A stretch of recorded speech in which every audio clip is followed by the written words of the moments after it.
दोस्तों, जिले की सबसे बड़ी अधिकारी डीएम अंजलि वर्मा एक सुबह सादे कपड़ों में बिना किसी सरकारी तामझाम के सब्जी खरीदने बाजार पहुंची। उनके चेहरे पर सादगी थी, चाल में आत्मविश्वास, लेकिन किसी को अंदाजा तक नहीं था कि यह महिला इस जिले की डीएम है। अंजलि सीधा एक ठेले के पास जाकर रुकी, जहां एक करीब 30 साल की सब्जी बेचने वाली औरत सब्जियां बेच रही थी। अंजलि ने मुस्कुराकर उससे सब्जियों के दाम पूछे ही थे कि तभी एक छोटा बच्चा दौड़ता हुआ आया और उस औरत से लिपट कर बोला, मम्मी, मुझे स्कूल छोड़ दो ना, लेट हो रहा है, नहीं तो टीचर डांटेंगे। सब्जी वाली बोली, बेटा थोड़ी देर रुक जा, मैं पहले इनको सब्जी दे दूं, फिर तुझे छोड़ने चलेंगे। बच्चा जिद करता रहा, नहीं मम्मी, अभी चलो ना प्लीज, बहुत देर हो गई है। यह सब देखकर डीएम अंजलि वर्मा का दिल पसीज गया। वो मुस्कुराकर बोली, आप बच्चे को स्कूल छोड़ाइए, मैं आपकी दुकान संभालती हूं। सब्जी वाली थोड़ी हिचकिचाई, पर अंजलि के भरोसे भरे लहजे ने उसे हिम्मत दी। उसने कहा, ठीक है बहन, मैं जल्दी लौट आऊंगी। और फिर वो अपने बेटे को लेकर स्कूल की ओर निकल गई। इधर अंजलि ठेले पर खड़ी थी, चारों ओर के माहौल को गौर से देख रही थी। तभी एक मोटरसाइकिल ठेले के पास आकर रुकी। उस पर बैठा इंस्पेक्टर राहुल सिंह था। उसने उतरते ही थोड़ा तंज में कहा, तू कब से यहां सब्जियां बेचने लगी? यहां तो एक औरत हुआ करती थी, वो कहां गई? अंजलि कुछ कहती, उससे पहले ही वह सब्जी वाली औरत वापस लौट आई। इंस्पेक्टर को देखकर उसके चेहरे पर घबराहट छा गई। झुककर बोली, क्या चाहिए आपको इंस्पेक्टर साहब? जो मन हो ले लीजिए। इंस्पेक्टर ने बेजा हुक्म दिया, आधा किलो टमाटर दे, 1 किलो भिंडी और आधा किलो परवल भी देना। औरत ने बिना कुछ कहे जल्दी जल्दी सब्जियां तौल दी। इंस्पेक्टर बिना एक भी पैसा दिए मोटरसाइकिल पर बैठा और चलता बना। यह सब देख अंजलि वर्मा स्तब्ध रह गई। कुछ पल खामोशी में बीते, फिर उन्होंने सब्जी वाली से पूछा, बहन, उसने पैसे क्यों नहीं दिए? आपने उससे कुछ कहा क्यों नहीं? औरत की आंखों में मजबूरी साफ दिख रही थी। धीमे स्वर में बोली, बहन, क्या कहूं, यह इंस्पेक्टर रोज ऐसे ही सब्जियां ले जाता है। जब कुछ बोलती हूं तो धमकाता है, कहता है मुझसे पैसे लेगी, अभी तेरे ठेले को उठवा दूंगा। मुझे डर लगता है, अगर ठेला चला गया तो घर कैसे चलेगा, मेरे बच्चे क्या खाएंगे, इसलिए चुपचाप दे देती हूं। यह सुनकर डीएम अंजलि वर्मा के चेहरे का रंग बदल गया। अंदर तक हिल गई वो। उन्हें यकीन नहीं हो रहा था कि कानून के रक्षक खुद कानून का मजाक उड़ा रहे हैं। उन्होंने गंभीर स्वर में कहा, बहन, अब ऐसा नहीं होगा, मैं अब आपके साथ हूं। इंसाफ दिलाना मेरा फर्ज है।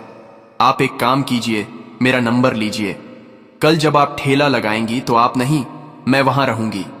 आप घर पर आराम कीजिए, बाकी मैं देख लूंगी कि वह इंस्पेक्टर पैसे देता है या नहीं, और अगर नहीं देता तो मैं उसे कानून की ताकत दिखाकर ही रहूंगी। औरत की आंखों में आंसू थे, लेकिन पहली बार उनमें राहत और उम्मीद झलक रही थी। अगली सुबह अंजलि वर्मा ने एक गांव की औरत का भेष बनाया। ना कोई मेकअप, ना कोई पहचान। साधारण साड़ी पहने, सिर पर पल्लू रखे वो ठेले पर आ खड़ी हुई। ठेले पर ढेर सारी सब्जियां सजाई गईं। सब कुछ तैयार था। कुछ ही देर में वही इंस्पेक्टर राहुल सिंह अपनी मोटरसाइकिल पर वहां पहुंचा। इंस्पेक्टर राहुल सिंह ने अपनी मोटरसाइकिल ठेले के पास लगाई और घूरते हुए बोला, क्या बात है, आज फिर तुम यहां? वैसे तुम उसकी क्या लगती हो? कल भी तुम यहीं थी और आज भी। अंजलि वर्मा, जो अब भी गांव की एक आम महिला के रूप में खड़ी थीं, धीरे से बोली, मैं उसकी बहन हूं, इसलिए आज उसकी जगह ठेला संभाल रही हूं। इंस्पेक्टर ने घिनौनी मुस्कान के साथ कहा, तो तुम तो अपनी बहन से भी ज्यादा खूबसूरत निकली, बहुत प्यारी लग रही हो आज। फिर आंखों से उसे ऊपर से नीचे तक देखता रहा और बेहूदे लहजे में बोला, वैसे छोड़ो ये सब, मुझे 1 किलो टमाटर चाहिए और साथ में थोड़ा धनिया और मिर्च भी दे देना। अंजलि ने बिना कोई प्रतिक्रिया दिए सब्जियां तौली और चुपचाप उसके हाथ में दे दी। जैसे ही इंस्पेक्टर सब्जियां लेकर पलटने लगा और मोटरसाइकिल स्टार्ट की, अंजलि ने सख्त आवाज में कहा, रुकिए, आपने अभी तक सब्जियों के पैसे नहीं दिए, सब्जियों के पैसे दीजिए, ऐसे नहीं चलेगा। इंस्पेक्टर झुंझलाकर बोला, कौन से पैसे? मैं तो रोज फ्री में लेता हूं, अपनी बहन से पूछ लेना, वो तो कुछ नहीं कहती, और तुम ज्यादा जुबान मत चलाओ मेरे सामने। वो फिर से जाने लगा। तभी अंजलि ने तेजी से कहा, आप मेरी बहन से चाहे जैसे लेते हो, लेकिन मुझसे नहीं। सब्जियों के पैसे देने होंगे। हमें भी पैसे खर्च करके ही यह सब्जी लानी पड़ती है, और अगर हम एक दिन सब्जी ना बेचें तो हमारे घर का चूल्हा नहीं जलता। आप जैसे लोग फ्री में सब्जी ले जाकर हमारे पेट पर लात मारते हैं। इतना सुनना था कि इंस्पेक्टर का घमंड भड़क उठा। उसने गुस्से में आकर एक जोरदार थप्पड़ अंजलि के गाल पर जड़ दिया। अंजलि लड़खड़ाई, लेकिन खुद को संभाल लिया। आंखों में आंसू थे, लेकिन आत्मसम्मान अब और चुप रहने को तैयार नहीं था। अंजलि ने कांपती आवाज में कहा, आपने एक महिला पर हाथ उठाकर बहुत बड़ी गलती की है। इसका अंजाम भुगतना पड़ेगा आपको। इंस्पेक्टर और भड़क गया। गुस्से में चिल्लाया, तू मुझे सिखाएगी? तेरी इतनी औकात? अभी बताता हूं। फिर उसने अंजलि के बाल खींच लिए। अंजलि दर्द से करा उठी, लेकिन बाल छुड़ाकर बोली, यह सब बहुत गलत हो रहा है। मैं तुम्हारे खिलाफ रिपोर्ट करवाऊंगी। तुम्हें सब्जियों के पैसे देने ही होंगे। लेकिन इंस्पेक्टर अपनी हैसियत के नशे में डूबा हुआ था। बोला, रिपोर्ट? तेरी इतनी औकात है? तू एक सब्जी बेचने वाली और मैं इस थाने का इंस्पेक्टर। मैं तुझे यहीं खड़े खड़े खरीद सकता हूं। ज्यादा जुबान चलाई तो उल्टा तुझे ही जेल में डाल दूंगा। इतना कहकर वह मोटरसाइकिल स्टार्ट कर वहां से चला गया। अंजलि गुस्से से कांप रही थी, लेकिन अब भी उन्होंने खुद को संयमित रखा। वह जानना चाहती थीं कि यह इंस्पेक्टर कितनी हद तक गिर सकता है। कुछ पल ठेले के पास बैठने के बाद उन्होंने सब्जी वाली को फोन किया और कहा, अब तुम ठेले पर आ जाओ। सब्जी वाली के आते ही अंजलि वहां से चुपचाप निकल गई। घर जाकर उन्होंने अपने साधारण कपड़े बदले और पीले रंग का सलवार सूट पहनकर एक सामान्य महिला की तरह बिना किसी पहचान के थाने पहुंची। थाने में पहुंचते ही उन्होंने देखा कि इंस्पेक्टर राहुल सिंह वहां मौजूद नहीं था। एक हवलदार डेस्क पर बैठा था। अंजलि ने सीधा उससे पूछा, मुझे रिपोर्ट दर्ज करानी है। इंस्पेक्टर राहुल सिन्हा कहां हैं और एएसएचओ साहब से मिलना है। हवलदार ने जवाब दिया, इंस्पेक्टर साहब कुछ काम से घर गए हैं और एएसएचओ साहब भी फील्ड विजिट पर बाहर गए हैं। आप चाहें तो कुछ देर बैठ जाइए। अंजलि की आंखों में अब इंसाफ की आग थी, और यह आग अब रुकने वाली नहीं थी। थाने में कुछ ही पल बीते थे कि अचानक दरवाजा खुला और भीतर एसएचओ नरेश कुमार ने प्रवेश किया। भारी कदमों के साथ अंदर आते ही उसकी नजर पीले रंग का सलवार सूट पहने उस साधारण सी दिखने वाली लड़की पर पड़ी, जो और कोई नहीं बल्कि डीएम अंजलि वर्मा थी। नरेश कुमार ने कड़क आवाज में पूछा, तुम कौन हो और यहां क्यों आई हो? अंजलि ने शांत स्वर में कहा, मुझे रिपोर्ट दर्ज करवानी है। यह सुनकर नरेश कुमार व्यंग में मुस्कुराया और बोला, रिपोर्ट करवानी है तो पहले कुछ खर्चा पानी लाया है? यहां रिपोर्ट दर्ज कराने के लिए 10 से 20 हजार लगते हैं। लाई हो तो निकालो फटाफट, फिर लिखवाता हूं तुम्हारी रिपोर्ट।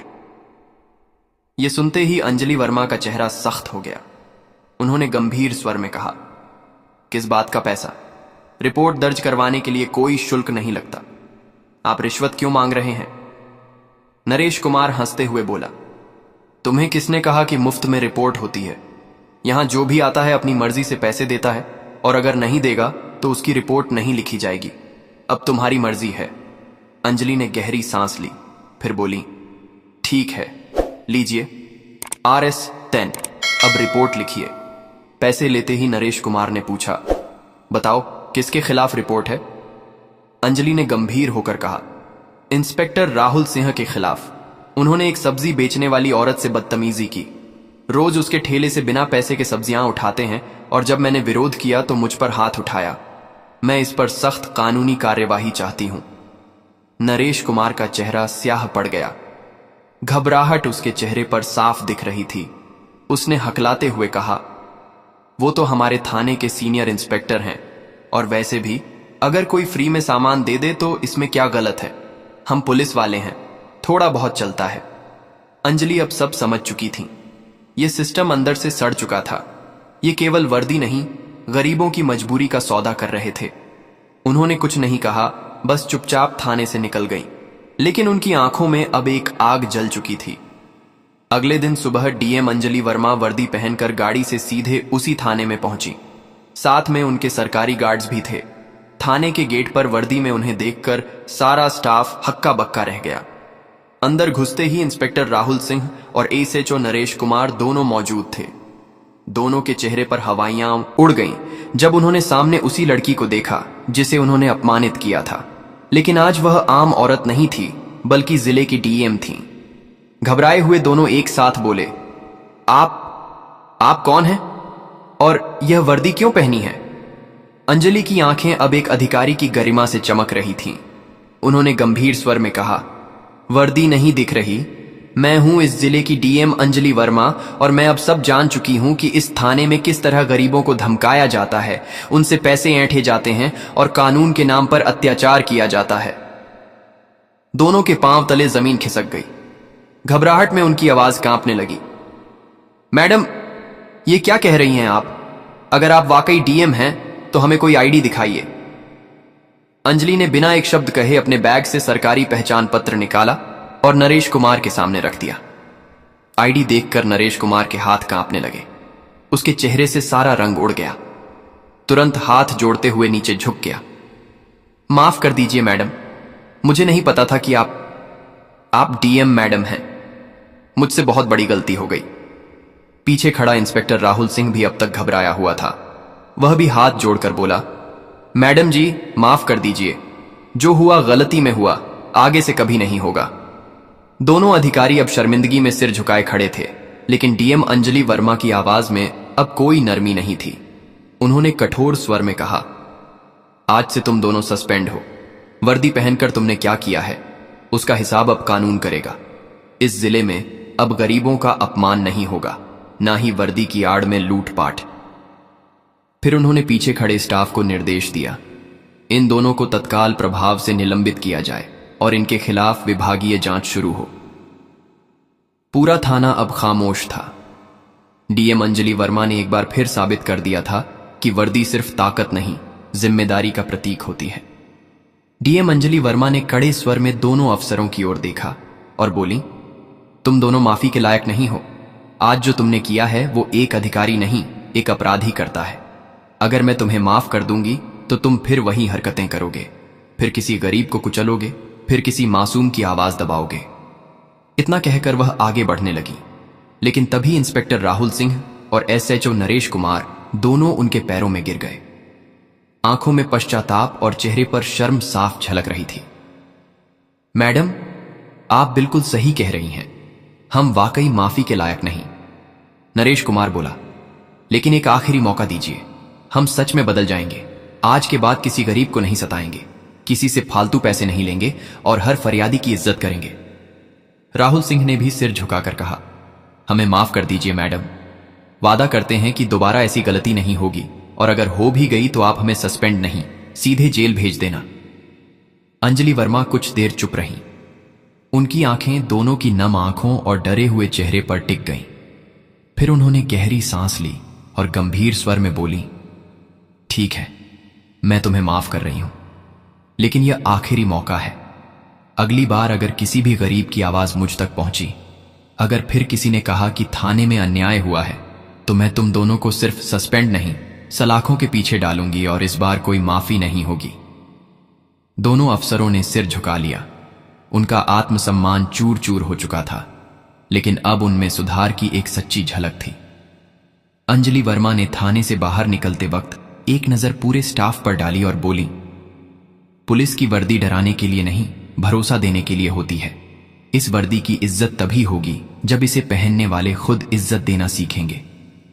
डीएम के जाते ही पूरे थाने में सन्नाटा छा गया। सबके चेहरों पर शर्म और सोच की लकीरें थीं। उस दिन के बाद पूरा थाना जैसे बदल गया। अब ना कोई रिश्वत लेता था, ना किसी गरीब की आवाज दबाई जाती थी। हर फरियादी की बात सुनी जाती, रिपोर्ट बिना पैसों के दर्ज होती और सड़क से बाजार तक हर जगह पुलिस लोगों की मदद करती नजर आने लगी। सब्जी वाली औरत भी अपने ठेले पर मुस्कान के साथ बैठती थी, क्योंकि अब उसे किसी का डर नहीं था। ये कहानी हमें सिखाती है कि हिम्मत और ईमानदारी से बड़ी कोई ताकत नहीं होती। अगर किसी पद पर बैठा व्यक्ति अन्याय करता है तो उसकी वर्दी नहीं, उसके कर्म बोलते हैं। और जब सच बोलने वाला उठ खड़ा होता है तो पूरा सिस्टम बदल सकता है। तो दोस्तों, आपको यह कहानी कैसी लगी? अगर अच्छी लगी हो तो प्लीज हमारे चैनल स्टोरी दर्पण को सब्सक्राइब और वीडियो को एक लाइक ज़रूर कर देना, जिससे हमारा हौसला और भी बढ़ता रहे। मिलते हैं अगले नेक्स्ट वीडियो में। धन्यवाद।